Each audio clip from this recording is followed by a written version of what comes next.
자신들이 초첨단을 달리고 있다고 믿어온 콧대 높은 프랑스 디지털 수석 공무원이 한국에 도착하자마자 그 콧대가 납작해지고 말았다는데요.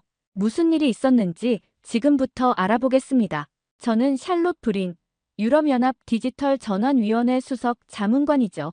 오늘도 여느 때와 같이 아침 거리로 나서자 멀리서 메가폰 소리가 들립니다. 또 시위군요. 이번엔 퇴직연금 개혁에 반대하는 시민들입니다. 파리에선 너무나 흔한 일상의 한 조각이죠. 에스프레소를 마시며 창밖을 바라봤어요. 택시 기사들이 대형 택시 회사에 항의하는 시위를 벌이고 있습니다. 파업과 시위, 길거리의 혼란은 프랑스 민주주의의 상징이라고 늘 생각했죠. 불편하지만 이것이 우리의 자유의 증거라고요. 오후 모임으로 향하는 길, 지하철역으로 걸어갔어요. 역시나 개찰구 몇 개는 고장났고 줄은 길게 늘어서 있습니다. 사람들은 불평하지만 누구도 놀라지 않아요. 기차는 예정보다 8분 늦게 도착했고 안내방송 리을은 전혀 들리지 않았죠. 날마다 반복되는 일이라 승객들은 그저 체념한 표정을 짓고 있습니다. ENA 동문들과의 모임 장소에 도착했어요. 고급스러운 레스토랑의 프라이빗 룸에서 우리는 매달 한 번씩 모입니다. 오늘의 주제는 디지털 혁신과 유럽의 미래였죠. 샬롯, 자네가 디지털 전환 전문가니 의견을 듣고 싶네. 필리프가 와인을 따르며 말했어요. 이유가 너무 미국과 중국의 기술에 의존하고 있지 않나? 저는 와인 잔을 들며 대답했습니다. 문제는 단순한 기술이 아니라 철학적 접근이에요. 우리 유럽은 개인의 자유와 프라이버시를 기반으로 디지털 정책을 세워야 합니다. 한국 같은 나라는 기술은 빠르지만 구조는 너무나 권위적이죠. 시민의 자유보다 효율을 우선시하는 사회예요. 테이블 주변에서 고개를 끄덕이는 모습이 보였습니다. 우리 모두 같은 생각을 공유하고 있었어요. 유럽의 가치, 특히 프랑스의 자유 정신은 그 어떤 기술적 효율성보다 중요하다는 믿음이죠. 그런데 브뤼셀 EU 본부에서 온 이메일 하나가 제 아침을 바꿔놓았습니다. 메일을 읽는 순간 커피잔을 내려놓을 수밖에 없었어요. 샬롯 브린님께 EU 아시아 디지털 혁신 포럼 파견 요청드립니다. 장소 대한민국 서울. 일정 다음 주 월요일부터 금요일까지. 한국이라니. 저는 그동안 아시아 국가들에 대한 보고서만 작성했을 뿐 직접 방문한 적은 없었죠. 특히 한국은 디지털 전환에 있어 흥미로운 케이스였습니다. 빠른 기술 발전과 광범위한 전자정부 시스템을 갖춘 나라. 하지만 제 관점에서는 늘 의심스러웠어요. 너무 통제된 디지털 시스템은 결국 감시 국가로 이어지지 않을까요? 이게 제가 동료들에게 자주 했던 말입니다. 하지만 이제 직접 확인할 기회가 왔네요. 브뤼셀 사무실에서 파견 브리핑을 받았습니다. 회의실 창문 너머로 유럽 의회 건물이 보였어요. 그곳에서 EU의 디지털 전략 책임자인 마르코를 만났죠. 샬롯, 당신은 우리 중 가장 철학적 접근을 하는 사람이야. 이번 방안에서 한국의 디지털 시스템이 EU 가치와 어떻게 조화될 수 있을지 깊이 살펴봐 주길 바라네. 리을. 마르코의 말에 고개를 끄덕였습니다. 그의 말은 칭찬이면서 동시에 책임감을 주는 것이었어요. EU의 가치란 무엇일까요? 개인의 자유, 프라이버시, 그리고 시민의 권리가 아닐까 싶습니다. 제 역할은 이 가치들이 한국의 시스템 속에서 어떻게 존중되고 있는지 혹은 침해되고 있는지 관찰하는 것이었죠. 파리로 돌아와 짐을 꾸렸어요. 가방에 넣을 옷을 고르며 생각했습니다. 한국, 기술은 빠르지만 민주주의는 미성숙한 나라. 이것이 제가 가진 선입견이었죠. 학술 논문과 뉴스 기사로만 접한 나라에 대한 저의 편협한 시각이었습니다. 하지만 그때는 그게 잘못됐다고 생각하지 않았어요. 비행기 표를 확인하며 휴대폰이 울렸습니다. 한국 주재 프랑스 대사관에서 온 전화였어요. 브리님, 방한 일정을 최종 조율하려고 합니다. 서울에서의 일정 중 디지털 시민 참여 포럼도 방문하실 예정입니다. 한국의 시민들이 디지털 정책에 어떻게 참여하는지 보실 수 있을 거예요. 네, 좋습니다. 매우 흥미롭네요. 입으로는 그렇게 말했지만 속으로는 의문이 들었죠. 진정한 시민 참여일까? 아니면 그저 보여주기식 행사일까? 내심 후자라고 생각했습니다. 권위적인 시스템에서 진정한 민주적 참여가 가능할까요? 저는 그렇게 믿지 않았어요. 샤를 드골 공항으로 향하는 택시 안에서 태블릿을 꺼내 한국에 대한 자료를 다시 훑어봤습니다. OECD 디지털 정부 지수 1위, UN 전자정부 평가 1위. 인상적인 수치들이 나열되어 있었죠. 하지만 제 마음속에는 여전히 의구심이 자리 잡고 있었습니다. 효율성과 민주주의는 때로 상충될 수 있어요. 너무 깔끔한 시스템은 민주주의의 혼란스러움을 담아내지 못하죠. 이것이 제가 믿고 있던 철학이었습니다. 프랑스인으로서, ENA 출신 엘리트로서, 그리고 EU 디지털 정책 자문관으로서의 확고한 신념이었어요. 비행기에 탑승하며 창밖을 바라봤습니다. 파리의 하늘은 흐렸지만 어딘가 포근했어요. 익숙함이 주는 안정감이겠죠. 하지만 곧 저는 전혀 다른 세계로 들어갈 예정이었습니다. 인천행 에어프랑스 항공편 탑승이 시작되었습니다. 안내방송이 흘러나왔어요. 저는 깊은 숨을 들이마시고 탑승구를 향해 걸었습니다. 12시간의 긴 비행이 기다리고 있었지만 그보다 더 긴 여정이 제 앞에 펼쳐질 거라는 건 그때는 전혀 알지 못했죠.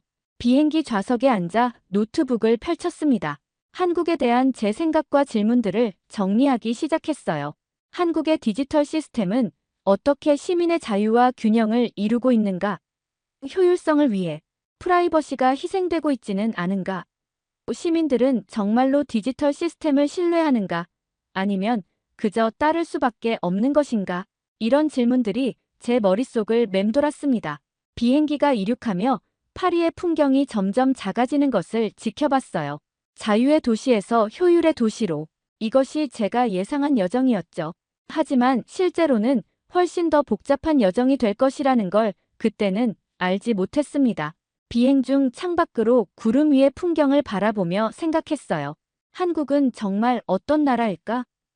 유럽의 가치관으로 보면 기술 발전과 민주주의 발전이 항상 함께 가야 하는데 한국은 그 균형이 어떨지 궁금했습니다. 제 노트북에 마지막 문장을 적었어요. 내일부터는 직접 확인할 차례다. 데이터가 아닌 경험으로. 비행기는 계속해서 동쪽으로 향했고 저는 미지의 세계를 향한 여정에 대한 기대와 의구심 사이에서 생각에 잠겼습니다. 이 여행이 제 견해를 바꿀지도 모른다는 예감은 전혀 없었어요. 하지만 때로는 가장 강한 믿음이 가장 크게 흔들리는 법이죠. 인천공항에 도착했을 때 첫 번째 놀라움이 저를 기다리고 있었습니다. 비행기에서 내려 입국장으로 향하는 동안 모든 것이 너무 매끄럽게 진행됐어요. 안내 표지판은 완벽하게 다국어로 표시되어 있었고 직원들은 예상보다 훨씬 능숙한 영어로 응대했습니다. 입국 심사를 위해 이쪽으로 오세요. 직원의 안내를 따라 자동 입국 심사대로 향했어요. 여권을 기계에 스캔하고 지문을 인식시키는 과정이 너무나 빠르게 진행됐습니다. 파리의 드골 공항에서는 상상도 할 수 없는 속도였죠. 이게 다인가요? 저도 모르게 말이 나왔습니다. 프랑스였다면 적어도 30분은 기다렸을 절차가 5분도 채 걸리지 않았어요. 하지만 아직은 그저 공항일 뿐이라고 생각했죠. 진짜 한국은 공항 밖에 있을 거라고요. 공항 밖으로 나오자 한국 측 담당자 이현태가 저를 기다리고 있었습니다. 그는 정중하게 인사하며 저를 호텔로 안내해주겠다고 했어요. 부리님, 여행은 어떠셨나요? 호텔로 가는 길에 교통카드를 하나 드리겠습니다. 서울에서 모든 대중교통을 이용하실 수 있어요. 이현태가 건넨 교통카드를 받아들고 의아했습니다. 이 하나로 모든 교통수단을 이용할 수 있다고요? 네, 지하철, 버스, 택시까지 이 카드 하나면 충분합니다. 충전도 편의점이나 지하철역에서 쉽게 하실 수 있어요. 파리에서는 메트로 티켓, 버스 티켓, 교외선 티켓이 모두 다르고 종이 티켓을 여러 장 들고 다녀야 했던 것을 생각하니 놀라웠죠. 하지만 아직은 그저 작은 차이일 뿐이라고 생각했습니다. 호텔로 가는 길, 공항철도를 탔어요. 정확히 시간표대로 도착한 열차에 놀랐지만 이것도 그저 첫인상일 뿐이라고 여겼습니다. 창밖으로 보이는 서울의 풍경은 현대적이었죠. 고층 빌딩들과 빼곡한 아파트 단지들이 눈에 들어왔어요. 서울은 인구 밀도가 높아 고층 건물이 많습니다. 이현태가 설명했어요. 우리는 제한된 공간에서 효율성을 높이는 방향으로 도시를 발전시켰죠. 효율성이라는 단어가 귀에 걸렸습니다. 제가 늘 의심했던 그 가치였어요. 효율성이 때로는 인간미를 희생시키지 않나요? 저는 조심스럽게 물었습니다. 이현태는 미소 지으며 대답했어요. 효율성과 인간미가 반드시 상충된다고 생각하시나요?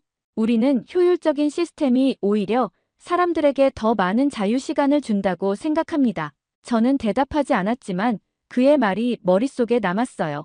효율성과 자유가 함께 갈 수 있다니. 이것은 제가 가진 패러다임과는 달랐습니다. 호텔에 도착해 체크인을 하는데 디지털 키오스크에서 모든 절차가 끝났어요. 프랑스 호텔에서 흔히 볼 수 있는 긴 줄도 서류 작성도 없었습니다. 키오스크에 여권을 스캔하고 지문 인식만 하니 방 키가 발급됐죠. 이게 다인가요? 다시 한번 같은 질문이 입에서 나왔습니다. 네, 모든 정보는 이미 시스템에 등록되어 있어요. 추가로 필요한 서류는 없습니다. 제 마음속에 작은 균열이 생기기 시작했어요. 이런 효율성이 정말 자유를 제한하는 걸까? 아니면 오히려 자유를 확장시키는 걸까? 다음 날 아침, 본격적인 일정이 시작됐습니다. 첫 방문지는 정부 서울 청사였어요. 그곳에서 한국의 디지털 정부 시스템에 대한 브리핑을 받을 예정이었습니다. 지하철을 타고 가는 길에 또 다른 놀라움이 기다리고 있었어요. 지하철이 정확히 시간표대로 도착했고 환승역에서의 안내 시스템이 너무나 명확했습니다. 디지털 안내판이 실시간으로 열차 위치를 보여주고 앱에서는 가장 빠른 환승 경로까지 알려주었죠. 불가능해. 이건 너무 정돈돼 있어. 저도 모르게 중얼거렸습니다. 청사에 도착해 한국의 디지털 정부 시스템에 대한 프레젠테이션을 들었어요. 가장 충격적이었던 건 민원 처리 시스템이었습니다. 시민들이 스마트폰 앱으로 각종 증명서를 발급받고 세금을 납부하고 심지어 정부의 불만도 제기할 수 있었어요. 이게 정말 작동하나요? 의심스러워 물었습니다. 직접 시연해 보겠습니다. 담당자가 말했어요. 그는 실시간으로 주민등록 등본을 신청하고 1분도 채 되지 않아 발급받는 모습을 보여주었습니다. 파리에서는 구청에 가서 몇 시간을 기다려야 받을 수 있는 서류였죠. 하지만 이런 시스템은 너무 많은 개인정보를 요구하지 않나요? 프라이버시 침해 우려는 없나요?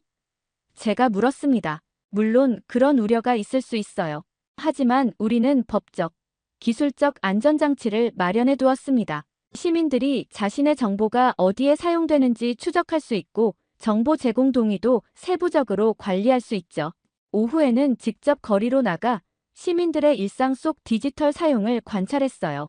버스 정류장에는 실시간 도착 정보가 표시되고 카페에서는 QR코드로 주문과 결제가 이루어졌습니다. 심지어 공원 벤치에 앉은 노인들도 스마트폰으로 은행 업무를 보고 있었어요. 이 어르신들도 디지털 시스템을 사용하는데 어려움이 없나요?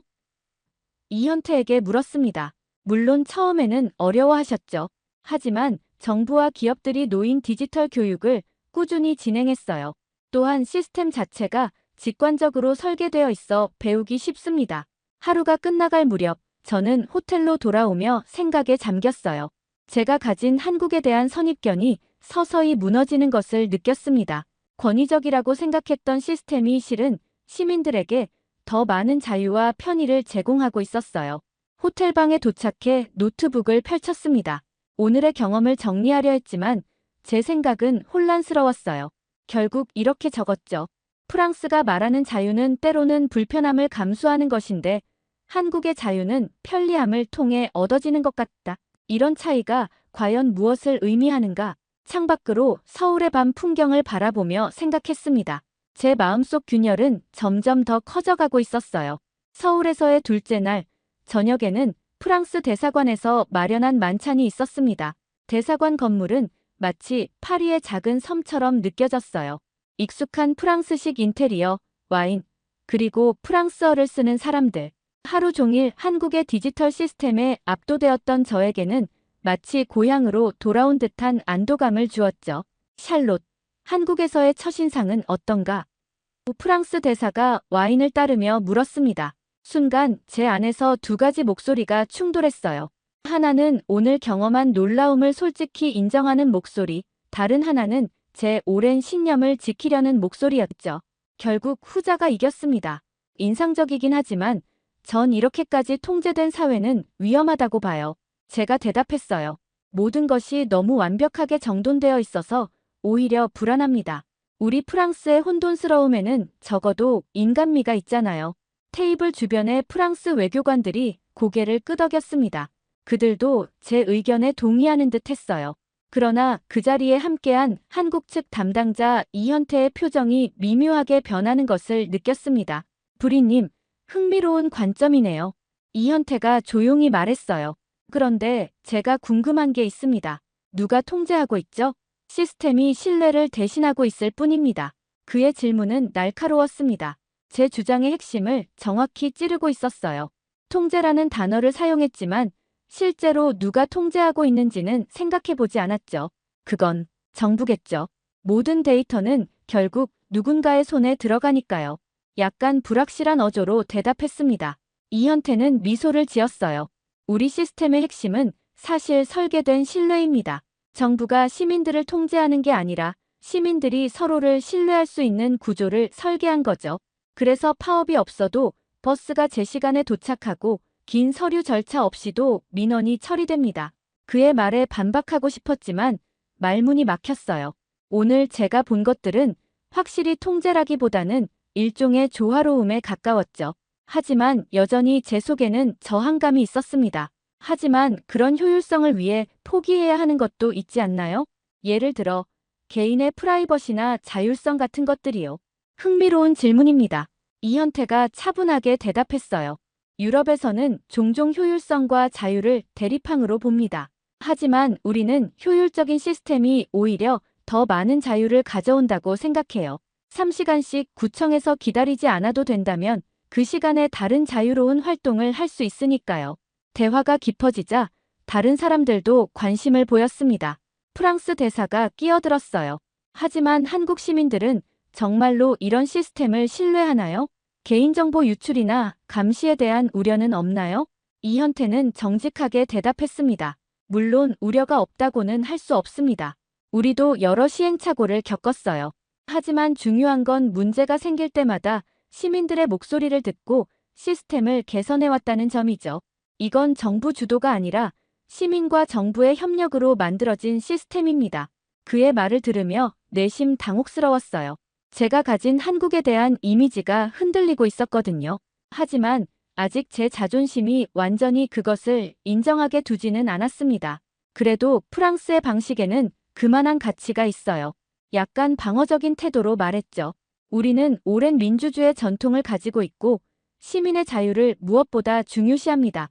디지털 효율성만이 전부는 아니잖아요. 이현태는 고개를 끄덕였습니다. 물론입니다. 각 나라마다 고유한 가치와 역사가 있죠. 우리가 한국의 시스템을 소개하는 이유는 강요가 아니라 다양한 가능성을 보여드리기 위해서예요. 내일은 시민 참여형 디지털 포럼을 방문하실 텐데 거기서 또 다른 측면을 보실 수 있을 겁니다. 대화는 다른 주제로 넘어갔지만 제 마음속에는 모순된 감정들이 소용돌이쳤어요.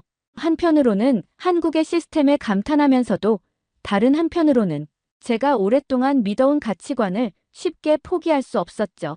내 선입견이 틀렸을 수도 있을까? 작은 소리로 중얼거렸습니다. 그러나 곧바로 제 자존심이 반발했죠. 아니야. 오랜 철학적 전통을 가진 프랑스가 어떻게 신생 민주주의 국가에서 배울 게 있겠어? 분명 저들의 시스템에도 문제점이 있을 거야. 침대에 누워 노트북을 펼쳤습니다. 내일 방문할 시민 참여형 디지털 포럼에 대한 자료를 찾아봤어요. 자료들을 읽으며 깨달았습니다. 제가 한국의 시스템을 판단하기 전에 먼저 더 많이 보고 경험해야 한다는 것을요. 내일은 더 열린 마음으로 바라봐야겠다. 스스로에게 약속했지만 여전히 제 마음속에는 의구심과 저항감이 남아있었습니다.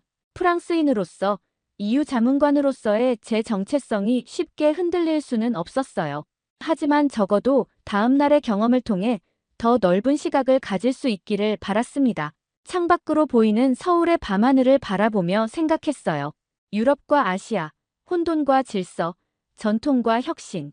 이 대립항들 사이에서 진정한 자유란 무엇인지 다시 한번 고민하기 시작했습니다. 셋째 날 아침, 서울은 가랑비에 젖어 있었습니다. 오늘의 일정은 동대문에서 열리는 시민 참여형 디지털 포럼 시찰이었어요. 호텔 로비에서 이현태를 만났습니다. 오늘은 부리님께 조금 다른 모습을 보여드리려고 해요. 이현태가 미소 지으며 말했습니다. 정부 시스템이 아니라 시민들이 실제로 디지털 기술과 어떻게 상호작용하는지 보실 수 있을 거예요. 지하철을 타고 동대문으로 향했습니다. 지하철 안에서 스마트폰을 들여다보는 승객들을 관찰했어요. 젊은이부터 노인까지 거의 모든 사람들이 스마트폰을 능숙하게 다루고 있었죠. 한국 사람들의 디지털 문해력이 대단하네요. 제가 말했습니다. 프랑스에서는 디지털 격차가 심각한 문제인데 특히 노인들이요. 이현태가 고개를 끄덕였어요. 우리도 그런 문제가 있었습니다. 하지만 정부와 기업, 시민단체가 협력해서 노인 디지털 교육 프로그램을 대대적으로 시행했어요. 그리고 시스템 자체를 최대한 직관적으로 설계했죠. 점심시간, 근처 식당에서 비빔밥을 먹으며 이현태와 대화를 나눴습니다. 제 생각이 많이 바뀌었다는 것을 솔직하게 털어놨어요. 사실 한국의 디지털 시스템이 매우 통제적일 거라고 생각했는데 실제로 보니 정반대네요. 시민들이 훨씬 적극적으로 참여하고 있어요. 이현태는 고개를 끄덕였습니다. 많은 외국인들이 그런 오해를 하세요. 한국의 디지털 시스템이 효율적이라는 이유만으로 권위적이라고 생각하죠. 하지만 우리의 디지털 혁신은 시민 참여를 바탕으로 이루어졌어요. 그게 지속 가능한 유일한 방법이라고 믿기 때문이죠. 포럼의 마지막 세션은 디지털 신뢰 구축이라는 주제였습니다. 발표자는 한국의 디지털 시스템이 어떻게 신뢰를 바탕으로 구축되었는지 설명했어요. 우리는 완벽한 시스템을 만들려고 하지 않았습니다. 대신 문제가 생겼을 때 빠르게 대응하고 개선할 수 있는 유연한 시스템을 목표로 했어요. 그리고 무엇보다 중요한 것은 투명성입니다. 시민들이 언제든지 자신의 데이터가 어떻게 사용되는지 확인할 수 있도록 했죠. 발표를 듣는 내내 제 마음속에서는 큰 변화가 일어나고 있었습니다. 프랑스가 말하는 자유, 그리고 제가 오랫동안 믿어온 자유의 개념이 흔들리고 있었어요. 프랑스가 말한 자유는 때때로 불신 위에 있었군요. 저도 모르게 중얼거렸습니다. 뭐라고 하셨나요?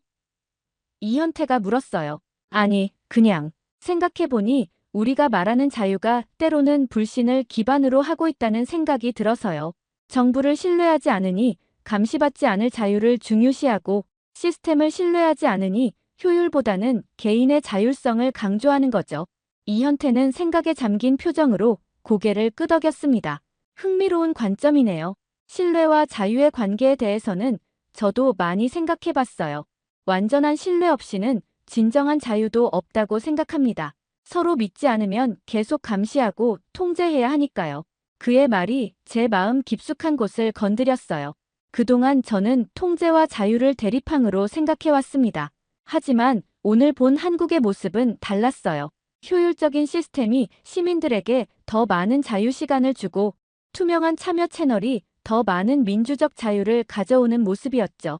포럼이 끝나고 돌아오는 길, 비가 그치고 저녁 노을이 서울 하늘을 물들이고 있었습니다.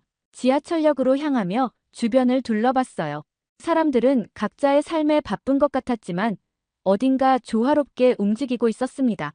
호텔로 돌아와 침대에 누워 오늘의 경험을 곱씹었어요. 제 노트북을 열고 새로운 생각들을 정리했습니다. 한국의 디지털 시스템은 통제가 아니라 신뢰를 기반으로 한다. 효율성은 자유를 제한하는 것이 아니라 오히려 새로운 형태의 자유를 창출한다. 그리고 가장 중요한 것은 시민들이 단순한 사용자가 아니라 시스템의 설계자로 참여한다는 점이다. 창밖으로 서울의 밤 풍경을 바라보며 생각했습니다. 내일이면 한국에서의 공식 일정이 끝나고 파리로 돌아가야 해요. 그곳에서 제 보고서를 작성해야 하는데 이제 저는 완전히 다른 시각으로 보고서를 쓰게 될 것 같았어요. 제 마음속에서는 이미 변화가 시작됐습니다. 처음 한국에 왔을 때의 저와 지금의 제가 바라보는 세계는 달랐어요. 이 변화를 이후에 어떻게 전달할지, 그리고 프랑스의 디지털 정책에 어떻게 반영할 수 있을지 생각하며 잠이 들었습니다. 파리의 센 강변이 보이는 제 아파트 창가에 앉아 있습니다. 한국에서 돌아온 지 이틀이 지났어요. 창밖으로는 비가 내리고 멀리서 자동차 경적 소리가 들립니다. 파리의 일상적인 소음이죠. 그런데 이상하게도 이 소음들이 이전과는 다르게 느껴집니다. 책상 위에는 노트북과 커피 한 잔, 그리고 한국에서 가져온 기념품이 놓여 있어요. 서울시에서 선물로 준 작은 금속 모형 남산타워입니다. 이 작은 오브제가 제 책상에 놓이게 될 줄은 떠나기 전에는 상상도 못했죠. 노트북 화면에는 이후에 제출할 디지털 정책 보고서의 초안이 띄워져 있습니다. 커서가 깜빡이는 빈 문서 앞에서 한참을 고민했어요. 어디서부터 시작해야 할지, 무엇을 써야 할지가 막막했죠. 한국에서의 경험을 어떻게 담아내야 할까요? 제가 느낀 충격과 깨달음을 어떻게 전달해야 할까요? 마침내 첫 문장을 써 내려갔습니다. 질서는 통제가 아니다. 한국은 기술이 아니라 구조를 설계했다. 그리고 다시 손이 멈췄어요. 이 문장이 정말 EU 정책 보고서에 어울리는 문장일까요? 너무 철학적이고 너무 개인적인 느낌이 들었습니다. 하지만 동시에 제가 한국에서 경험한 본질을 가장 잘 담고 있는 문장이기도 했어요. 커피를 한 모금 마시며 창밖을 바라봤습니다. 파리의 거리는 여전히 아름다웠어요. 하지만 이제 다른 눈으로 보게 됐죠. 카페 앞에 불법 주차된 차들, 쓰레기통 옆에 버려진 쓰레기들, 신호를 무시하고 길을 건너는 사람들. 이런 모습들이 예전에는 파리스러움의 일부로 여겨졌는데 이제는 불필요한 혼란처럼 느껴집니다. 자유와 질서는 정말 양립할 수 없는 걸까? 스스로에게 물었어요. 한국에서는 질서와 효율이 오히려 더 많은 자유를 가져다주는 것처럼 보였는데 말이죠. 시간을 절약하고 불필요한 스트레스를 줄이고 시민들이 정책 결정에 더 쉽게 참여할 수 있게 하는 그것이 진정한 자유의 모습은 아닐까요? 한국에서 찍은 사진들을 열어봤습니다. 동대문 디지털 포럼에서 만났던 노인들, 지하철 안에서 스마트폰으로 민원을 처리하던 시민들, 24시간 운영되는 무인 민원 키오스크, 그리고 문득 파리에 돌아와 겪었던 작은 에피소드가 떠올랐어요. 어제 저녁 구청에 서류를 제출하러 갔다가 문이 닫혀 있는 것을 보고 발길을 돌려야 했죠. 온라인으로 처리할 수 있는 방법이 없을까 찾아봤지만 결국 종이 서류를 직접 제출해야 한다는 답변만 받았습니다. 한국에서라면 스마트폰 앱 하나로 해결됐을 일이에요. 다시 노트북 앞에 집중했습니다. 이번에는 좀 더 구체적인 내용을 작성하기 시작했어요. 한국의 디지털 시스템은 단순한 기술적 진보가 아니라 사회적 신뢰 구조의 재설계라고 볼 수 있다. 시민들이 시스템을 신뢰하고 시스템이 시민들을 신뢰하는 쌍방향 구조가 효율성의 핵심이다. 주목할 점은 이 시스템이 위에서 아래로 강제된 것이 아니라 시민 참여를 통해 지속적으로 개선되고 있다는 점이다. 문장을 쓰면서도 고민이 들었습니다. 이런 내용이 EU, 특히 프랑스의 정책 담당자들에게 어떻게 받아들여질까요? 디지털화에 저항하는 목소리가 여전히 강한 유럽에서 한국식 모델을 긍정적으로 평가하는 보고서는 논란을 일으킬 수도 있어요. 하지만 제가 본 것, 경험한 것에 충실해야 한다는 생각이 들었습니다. 개인의 자유와 프라이버시를 중시하는 EU의 가치를 유지하면서도 한국에서 배울 점들을 솔직하게 전달하는 것이 제 역할이라고 생각했어요. 창밖을 다시 바라봤습니다. 비가 그치고 파리의 밤하늘에 별들이 보이기 시작했어요. 멀리 에펠탑의 불빛이 깜빡이고 있었죠. 아름다운 파리의 밤. 저는 이 도시를 사랑합니다. 하지만 사랑하기 때문에 더 나아지길 바라는 마음도 있어요. 컴퓨터 화면으로 다시 시선을 돌렸습니다. 보고서의 결론 부분에 마지막 문장을 추가했어요. EU와 프랑스는 한국의 디지털 시스템을 벤치마킹할 필요가 있다. 이는 우리의 가치를 포기하는 것이 아니라 오히려 시민의 자유와 권리를 더 효과적으로 보장하는 새로운 방법을 찾는 것이다. 보고서를 저장하고 노트북을 덮었습니다. 내일 다시 읽어보고 최종 수정을 할 예정이에요. 하지만 오늘 밤 제 마음은 이미 결정을 내렸습니다. 이 보고서를 통해 EU의 디지털 정책에 작은 변화라도 가져올 수 있다면 한국에서의 경험은 더 큰 의미를 갖게 될 거예요. 침대에 누워 천장을 바라보며 생각했습니다. 한국에서의 짧은 경험이 어떻게 제 인생의 전환점이 될 수 있었는지 신기했어요. 때로는 가장 강한 확신이 가장 극적으로 바뀌기도 하는 법이죠.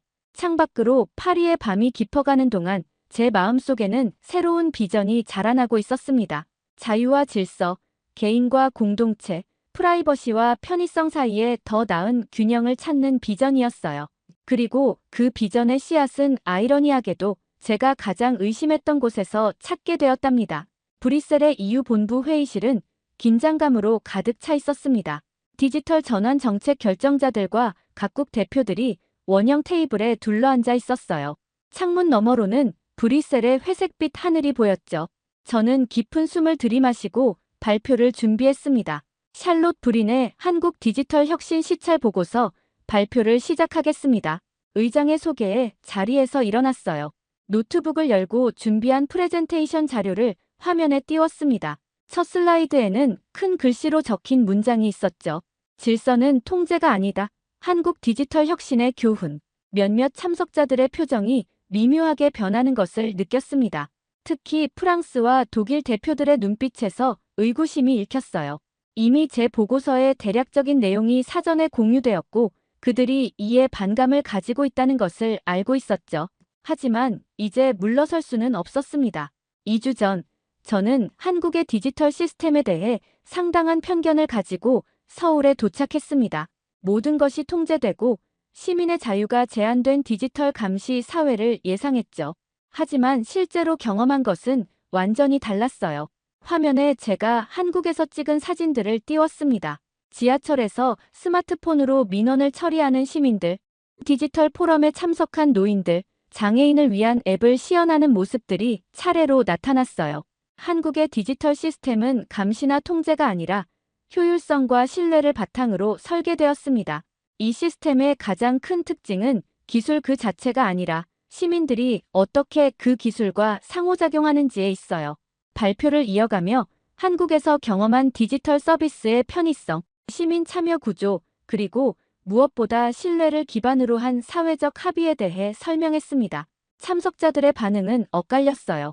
일부는 관심 있게 메모를 하고 있었고 다른 일부는 의심스러운 눈빛으로 바라보고 있었죠. 이유가 한국의 시스템에서 배울 수 있는 가장 중요한 교훈은 효율성과 자유가 반드시 대립하는 가치가 아니라는 점입니다. 오히려 잘 설계된 디지털 시스템은 시민에게 더 많은 자유시간과 참여 기회를 제공할 수 있어요. 발표를 마치자 잠시 침묵이 흘렀습니다. 그리고 독일 대표가 먼저 손을 들었어요. 브리님, 흥미로운 발표였습니다만 저는 몇 가지 우려가 있습니다. 한국과 같은 중앙집중식 시스템은 유럽의 다양성과 연방주의 전통에 맞지 않다고 생각해요. 그리고 이러한 통합 시스템이 데이터 보안에 취약점을 만들 수 있지 않을까요? 예상했던 질문이었습니다. 차분하게 대답했어요. 좋은 지적입니다. 하지만 제가 제안하는 것은 한국 시스템의 복사가 아니라 그 철학적 접근 방식의 채택이에요. 중앙 집중이 아니라 상호 운용성과 신뢰 구조에 초점을 맞추는 거죠. 데이터 보안에 관해서는 오히려 분산된 시스템보다 통합 시스템이 더 효과적인 보안 대책을 마련할 수 있습니다. 이번에는 프랑스 대표가 끼어들었어요. 그는 ENA 시절 제 선배이기도 했죠. 샬롯, 당신이 항상 개인의 자유와 프라이버시를 중시해왔다는 걸 알고 있습니다. 그런데 갑자기 이런 입장 변화가 의아하군요. 한국의 시스템이 효율적일 수는 있지만 우리 유럽의 가치, 특히 프랑스의 자유 정신과는 상충되지 않을까요? 그의 질문은 단순한 정책적 의문이 아니라 제 개인적 신념에 대한 도전이기도 했습니다. 심호흡을 하고 대답했어요. 저도 그런 우려를 가지고 한국에 갔습니다. 하지만 실제로 본 것은 제 예상과 달랐어요. 한국의 시스템은 감시가 아니라 효율입니다. 거기엔 신뢰가 있고 시민이 움직입니다. 자유는 단순히 간섭받지 않는 것이 아니라 의미 있는 선택을 할 수 있는 능력이라고 생각해요. 그런 의미에서 불필요한 관료주의로 시민의 시간을 낭비하는 것도 일종의 자유 침해가 아닐까요? 회의실에 잠시 정적이 흘렀습니다. 제 대답이 일부 참석자들에게는 도전적으로 들렸을 테지만 솔직한 제 생각을 전달해야 했어요. 네덜란드 대표가 분위기를 바꾸며 말했습니다.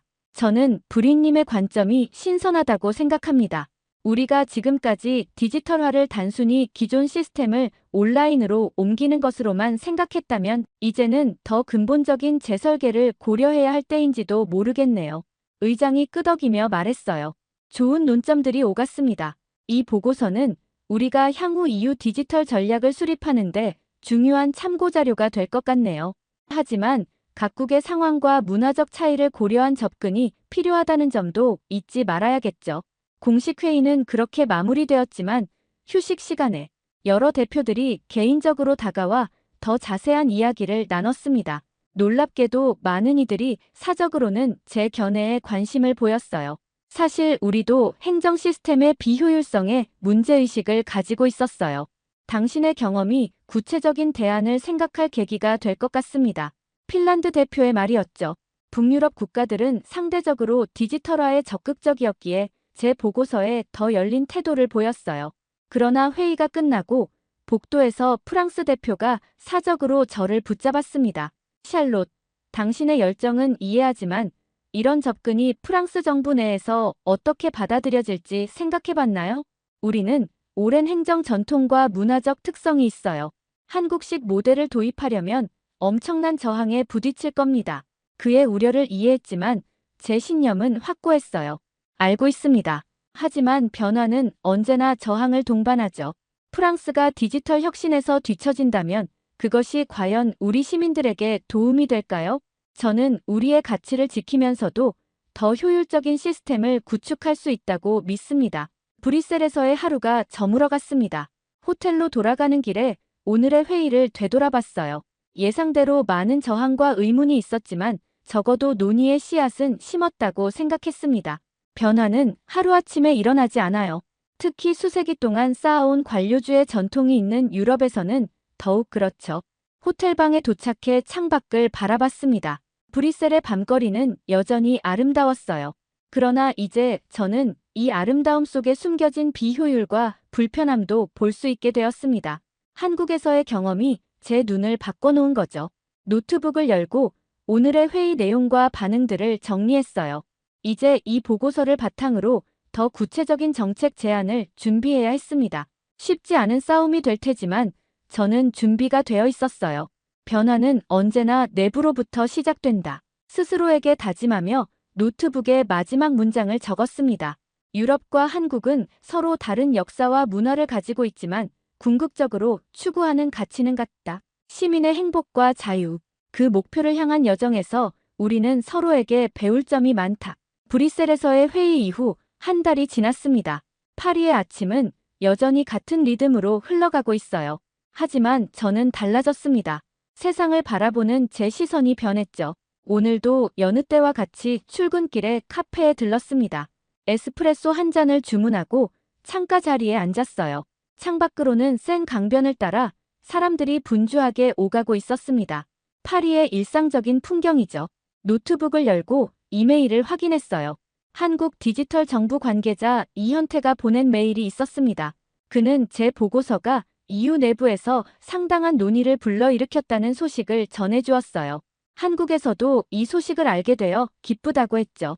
브리님의 보고서 덕분에 한EU 디지털 협력이 더 활발해질 것 같습니다. 다음 달 화상 콘퍼런스에도 참석해 주시기를 바랍니다. 미소를 지으며 답장을 보냈어요. 작은 변화의 시작이라고 생각했습니다. 제 보고서는 EU 디지털 전략팀 내에서 찬반 논쟁을 불러일으켰지만 적어도 진지한 검토 대상이 되었죠. 몇몇 국가들은 이미 한국의 디지털 시스템을 직접 시찰하기 위한 계획을 세우고 있다고 들었어요. 카페에서 나와 지하철역으로 향했습니다. 오늘은 프랑스 디지털 전환 부처와의 회의가 있는 날이에요. 제 보고서를 바탕으로 프랑스 정부의 구체적인 정책 제안을 할 예정이었죠. 지하철역에 도착하자 역시나 몇몇 개찰구는 고장나 있었고 사람들은 불평하며 줄을 서 있었습니다. 익숙한 광경이지만 이제는 다르게 보였어요. 이 모든 비효율이 단순한 문화적 특성이 아니라 개선할 수 있는 문제로 느껴졌습니다. 플랫폼에서 기다리는 동안 전광판에 지연 안내가 떴어요. 기술적 문제로 인해 5번 라인 운행이 10분 지연됩니다. 승객들은 한숨을 쉬었지만 대부분은 그저 수긍하는 표정이었죠. 마치 이런 지연이 삶의 일부인 것처럼요. 마침내 기차가 도착했고 문이 열리자 사람들이 우르르 밀치며 들어갔습니다. 저는 잠시 멈춰서서 그 광경을 지켜봤어요.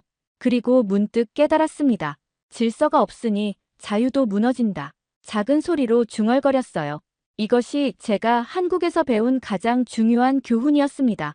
진정한 자유는 혼돈 속에서가 아니라 신뢰와 질서 위에서 꽃 피울 수 있다는 것이죠. 기차에 올라 빈자리를 찾아 앉았습니다. 창밖으로 파리의 풍경이 스쳐 지나갔어요. 아름답지만 때로는 답답한 이 도시를 더 나은 곳으로 만들고 싶다는 열망이 솟아올랐습니다. 디지털 전환 부처에 도착해 회의실로 들어갔어요. 이미 여러 관계자들이 자리에 앉아 저를 기다리고 있었습니다. 그 중에는 제 보고서에 비판적이었던 사람들도 있었죠.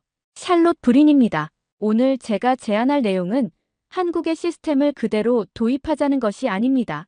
프랑스의 가치와 문화를 존중하면서도 시민들의 삶을 실질적으로 개선할 수 있는 방안을 함께 모색하고 싶습니다. 프레젠테이션을 시작하며 말했어요. 그리고 제가 준비한 프랑스형 디지털 신뢰 시스템의 청사진을 하나씩 설명했습니다.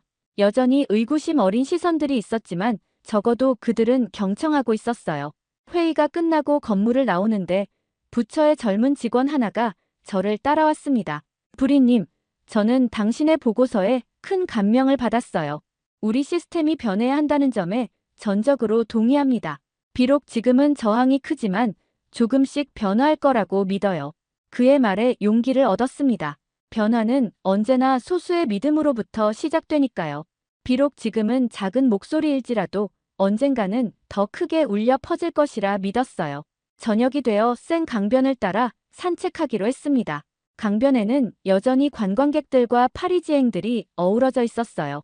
멀리 에펠탑이 불을 밝히기 시작했고 파리의 밤은 점점 더 아름다워지고 있었습니다. 그리고 저는 이 도시, 이 나라가 더 나아질 수 있다고 믿었습니다. 단순히 기술적인 발전이 아니라 신뢰와 자유가 더 깊게 뿌리내리는 방향으로요. 아파트로 돌아오는 길에 작은 카페에 들렀습니다. 테이블에 앉아 노트북을 열고 내일 있을 또 다른 회의를 위한 자료를 준비했어요. 이제 저는 변화의 전도사가 되었습니다. 작지만 흔들림 없는 확신을 가진 전도사요. 창밖으로 파리의 밤을 바라보며 생각했습니다. 한국에서의 경험이 이렇게 제 인생을 바꿔놓을 줄은 몰랐어요. 때로는 가장 예상치 못한 곳에서 가장 중요한 깨달음을 얻는 법이죠. 노트북 화면에 한국에서 찍은 마지막 사진 하나를 띄워봤습니다. 서울 지하철에서 한 시민이 스마트폰으로 민원을 처리하며 조용히 창밖을 바라보는 모습이었어요. 그 평범한 일상의 순간이 제게는 큰 울림을 주었습니다. 진짜 자유는 정돈된 신뢰 위에서 태어난다. 제가 한국에서 배운 가장 중요한 교훈이었습니다. 그리고 이 교훈을 유럽에 전하는 것이 제 새로운 사명이 되었어요. 조용하지만 흔들림 없이 한 걸음씩 앞으로 나아가는 여정을 시작했습니다. 노트북을 덮고 창밖의 별을 바라봤어요. 같은 별이 서울의 밤하늘도 비추고 있겠죠. 지구 반대편에서 찾은 깨달음이 이제 제 삶의 중심이 되었습니다. 조용한 전향, 조용한 영웅의 여정이 이제 막 시작되었어요. 오늘의 이야기는 여기까지입니다. 그럼 오늘 이야기 재미있게 들으셨다면 잊지 말고 좋아요 꼭 눌러주세요. 꼭 사연 관련이 아니더라도 하실 말씀이 있으시다면 댓글도 꼭 남겨주시고요. 더 좋은 사연을 발굴해내고 여러분들께 재미있게 전달하는데 큰 힘이 됩니다. 흥미진진히 소개해드리는 다음 이야기가 듣고 싶으시다면 구독과 알림 설정하시면 빠르게 소식 들으실 수 있습니다. 그럼 저는 다시 흥미진진한 사연을 들고 찾아뵐게요. 또 만나요.